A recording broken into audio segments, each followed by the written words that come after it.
दबाए रखना, बर्फ जमे तब तक हाथ रखना, दबाए रखना।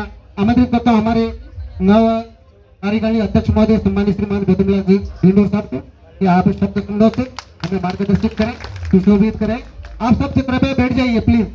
आंगन में विराजमान है, इनको मैं कुछ गाइडलाइन दो। उससे पहले हमारे समाज में जन्मे महानायक और महानायिकाओं को मैं सर्वप्रथम नमन और प्रणाम करता हूँ, जिनकी बदौलत आज हम यहाँ पर विराजमान हैं। मैं ज्यादा समय नहीं लूंगा क्योंकि आप बेसब्री से इंतजार कर रहे हैं। समय बहुत हो चुका है, आपको लंबा जाना है, इसलिए आपको बहुत कुछ बता दिया गया है। सर्वप्रथम इस मंच पर विराजमान बागड़ वाल्मीकि भिल्ल समाज संस्थान के पूर्व कार्यकारिणी के सदस्य, वर्तमान कार्यकारिणी के सदस्य, 28 मंडलों के पधारे हुए समस्त पदाधिकारीगण, कर्मचारीगण, युवागण, पंचगण और नौजवान विद्यार्थियों, हमारे समाज के लिए हम क्या कर रहे हैं, ये एक सोचनीय और विचारणीय प्रश्न है। इतना बड़ा संगठन, इतनी बड़ी शक्ति, और आज दिन तक हमने क्या किया और क्या पाया, क्या खोया, ये विचारणीय प्रश्न है।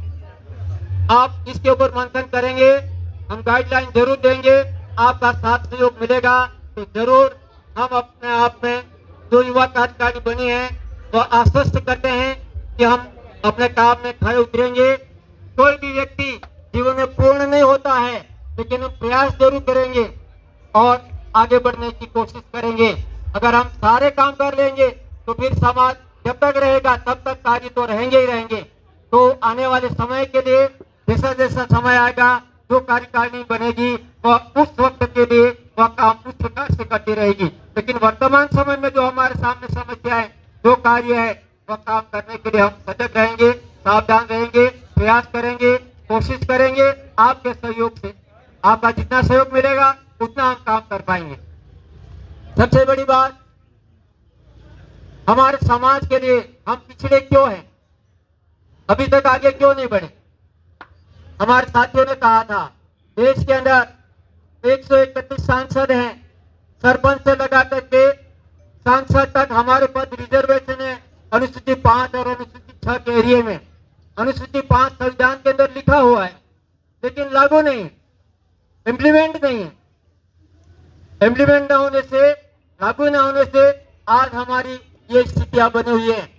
पद हमारे पास है लेकिन पावर हमारे पास में नहीं है। वजह है अनुसूची 5 लागू न करना। अगर अनुसूची 5 लागू हो जाती है इस आधार पर, तो हमें इस प्रकार की सभाएं आयोजित करने की कोई जरूरत नहीं है। लेकिन कौन लोग हैं जो इस अनुसूची 5 को लागू नहीं होने दे रहे हैं, ये हमें सोचना है। अगर हम 281 गांवों का संगठन संगठित रहेगा, एकता में रहेंगे और उनको बता देंगे कि हम भी कुछ शक्ति लेकर के इस धरती पर जन्म लिया है और हमें संगठन बनाया है, ये संगठन की हमारी शक्ति है, हमारी ताकत है। हमें इतना ही सोचना है। राजनीति बहुत जरूरी है, राजनीति के बिना कोई विकास संभव नहीं है। लेकिन हमें ये सोचना है, हम समाज का सर्टिफिकेट लगा करके राजनीति में जा रहे हैं, नौकरी में जा रहे हैं, कई व्यवसाय में जा रहे हैं, तो हमें ये सोचना है कि राजनीति समाज के लिए होनी चाहिए, समाज राजनीति के नहीं है। ये हम सोच लेंगे तो निश्चित ही हमारा बेड़ा पार हो जाएगा। हमारे समाज के जितने भी जनप्रतिनिधि हैं तो ये सोच लें कि हमने समाज का सर्टिफिकेट लगा करके राजनीति प्राप्त की है, तो हमें समाज के लिए कुछ भीड़ है हमारे ऊपर, उसको चुकाना है, तो हम निश्चित आगे बढ़ेंगे। हमारे पास में आज की तारीख में बैठने के लिए कहीं हॉल भी नहीं है, कहीं कमरे भी नहीं है, कहीं लाइब्रेरी भी नहीं है, और सारे पद हमारे पास हैं। उसकी वजह है कि हमारे जो भी पद, जहां पर भी जो जिस पद पर बैठा हुआ है उसको समाज के लिए कार्य करना है। आशा है आप हमें अच्छा सहयोग देंगे और आने वाले समय के अंदर प्रतिभा सम्मान समारोह भी होगा, खेलकूद आयोजन भी होंगे और युवा और कर्मचारी इस समाज की रीढ़ है, विकास का आधार है।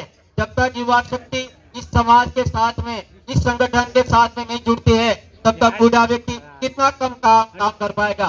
बूढ़ा सलाह दे सकता है, मार्गदर्शन दे सकता है, आप अपने अनुभवों को शेयर कर सकता है, लेकिन आप जाओगे कार्य तो युवा को ही करना है।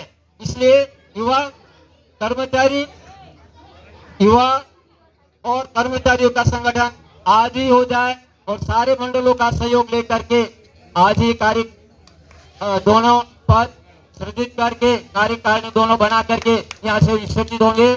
आप सब ने बड़े कठिन समय में, धूप में और इस समाज का जज्बा लेकर के, इच्छा लेकर के समाज को आगे बढ़ाने की जो आपके अंदर ललक है, जिज्ञासा है, उत्साह है, कामना है, उस कामना के लिए आप यहाँ पर जो तपस्या करती है, यहाँ पर पधारे हैं, उसके लिए मैं मंडल की तरफ से, हमारे सौरा मंडल की तरफ से आप सबको बहुत बहुत धन्यवाद अर्पित करता हूँ।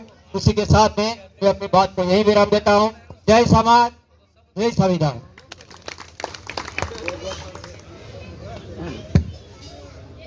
बहुत बहुत हार्दिक आभार साहब।